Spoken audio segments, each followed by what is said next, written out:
اللہ رب العالمین نے 7 الفاظ استعمال کیے اس پہ حاکم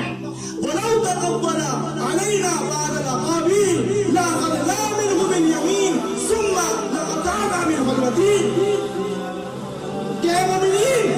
اگر یہ رسول یہ پیغمبر محمد صلی اللہ علیہ وسلم بھی اپنی طرف سے کوئی بات اس وحی شامل کر دیتے کوئی بات اپنے طور پر اس شریعت میں داخل کر دیتے اور ہم پر منسوخ کر دیتے وَلَوْ تَقَبَّلْ عَلَيْنَا بَعْضَ الْأَقَاوِيلِ لَأَخَذْنَا مِنْهُ بِالْيَمِينِ ہم ان کو بھی نہیں چھوڑتے ہم ان کا دایاں ہاتھ پکڑ لیتے ثُمَّ لَقَطَعْنَا مِنْهُ الْوَتِينَ ہم ان کے دل کی رگ کاٹ دیتے ہم نے انہیں اختیار نہیں دیا ہے کہ یہ دین کی شریعت ثابت ہے جس ہستی کا ہم کلمہ پڑھتے ہیں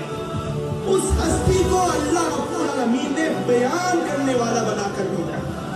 اس ہستی کو اللہ رب العالمین نے وضاحت کرنے والا بنا کر بھیجا